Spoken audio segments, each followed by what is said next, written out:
কখনো কখনো জীবনে এমন একটা মুহূর্ত আসে যেটা কয়েক মিনিটের হলেও পুরো জীবনটা বদলে দিতে পারে। আজ আমি আপনাদের এমন একটা ঘটনা বলবো যেটা আমাকে একটা কঠিন শিক্ষা দিয়েছিল যে মানুষটা আমাদের জন্য সবচেয়ে বেশি ত্যাগ করে তাকে আমরা অনেক সময় সবচেয়ে বেশি অবহেলা করি। ঘটনাটা আমার নিজের চোখের সামনে ঘটেছিল। সেদিন সকালে আমি গ্রামের রাস্তা দিয়ে হাঁটছিলাম। চারপাশে কুয়াশা, দূরে পাখির ডাক আর রাস্তার পাশে ছোট্ট একটা চায়ের দোকান। হঠাৎ দেখলাম এক বৃদ্ধা মহিলা দোকানের সামনে বসে আছেন।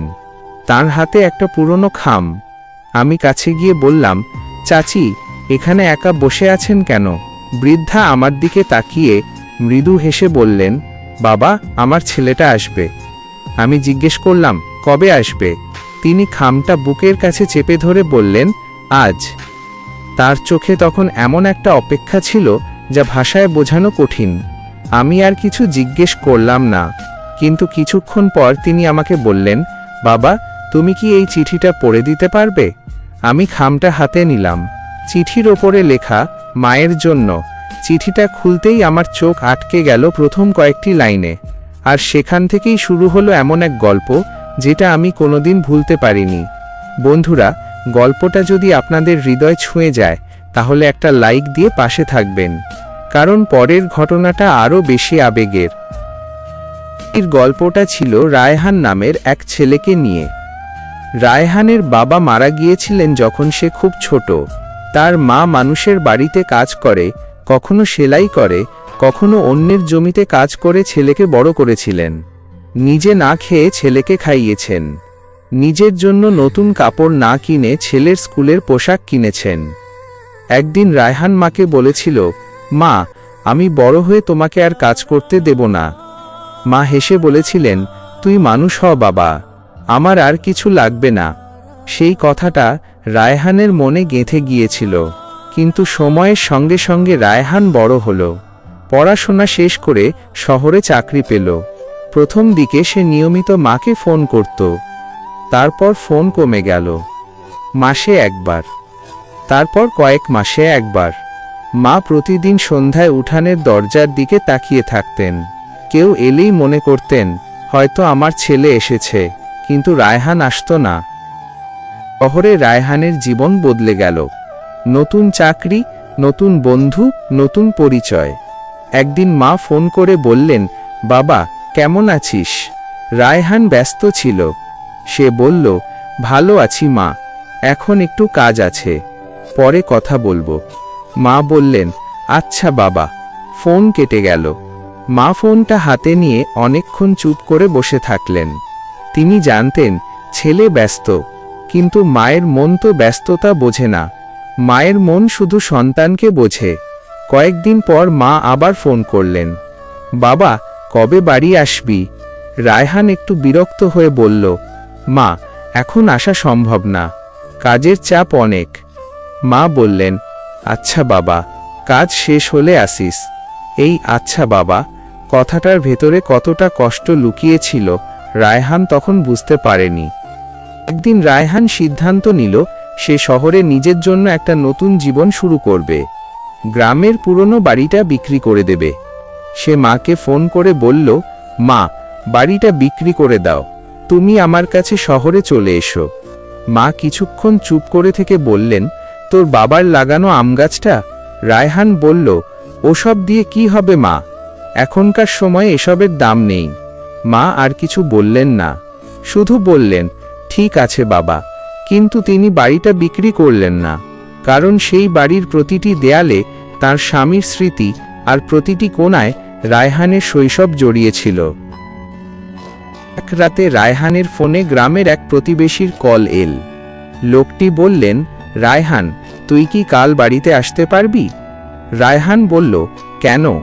ওপাশ থেকে কিছুক্ষণ নীরবতা। তারপর লোকটি বললেন, তোর মা অসুস্থ। রায়হানের বুকটা কেঁপে উঠল। সে বলল, কি হয়েছে? কয়েকদিন ধরে শরীর খারাপ, তোকে অনেকবার ফোন করেছে। রায়হান নিজের ফোনের দিকে তাকাল। সত্যিই মায়ের কয়েকটা মিসড কল ছিল। সে সেদিন প্রথমবার নিজের ব্যস্ততাকে প্রশ্ন করল, আমি কি সত্যিই এত ব্যস্ত ছিলাম যে মায়ের ফোন ধরার সময়টুকু আমার ছিল না?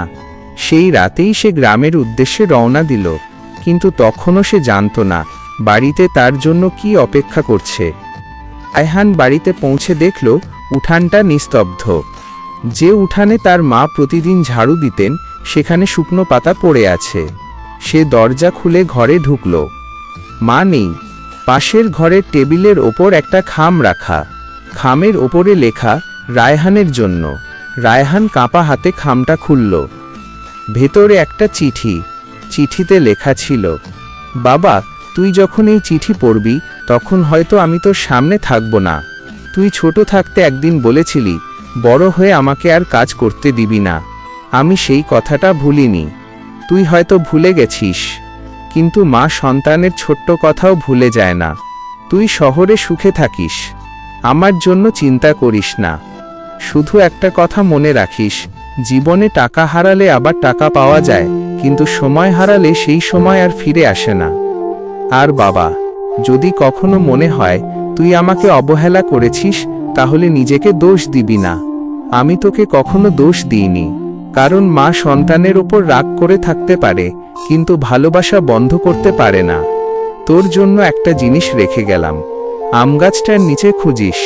চিঠি পড়তে পড়তে রায়হানের চোখ দিয়ে পানি পড়তে লাগলো, কিন্তু চিঠির শেষ লাইনে এমন একটা কথা লেখা ছিল যা তার বুকটা কাঁপিয়ে দিল। রায়হান দৌড়ে উঠানে গেল। তার বাবার লাগানো সেই পুরনো আমগাছটা তখনও দাঁড়িয়ে। গাছটার নিচে মাটি একটু উঁচু ছিল। সে মাটি সরিয়ে একটা ছোট কাঠের বাক্স পেল। বাক্স খুলতেই দেখল তার শৈশবের পুরনো খেলনা, স্কুলের প্রথম পুরস্কার আর একটি ছোট্ট ছবি। ছবিতে রায়হান তার মায়ের কোলে বসে আছে। ছবির পেছনে লেখা, আমার জীবনের সবচেয়ে বড় সম্পদ। রায়হান ছবিটা বুকে চেপে ধরে বসে পড়ল। সেদিন প্রথমবার সে বুঝল সে মাকে টাকা দিয়ে ভালো রাখতে চেয়েছিল, কিন্তু মা চেয়েছিলেন শুধু তার একটু সময়।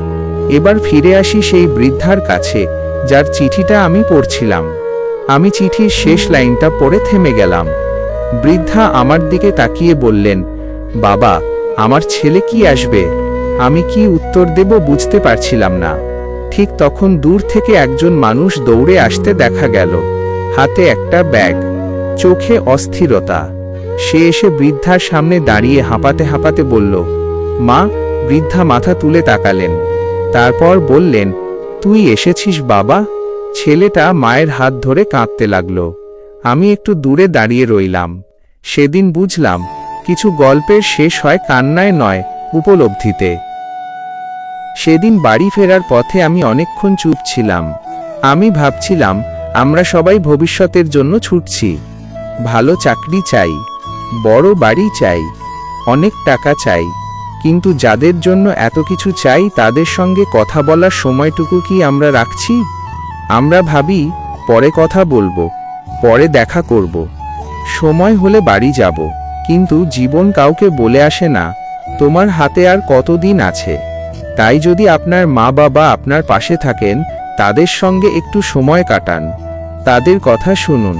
তারা একই কথা বারবার বললেও বিরক্ত হবেন না, কারণ একদিন হয়তো সেই একই কথাগুলো শোনার জন্য আপনি অপেক্ষা করবেন, কিন্তু তখন হয়তো তারা পাশে থাকবেন না।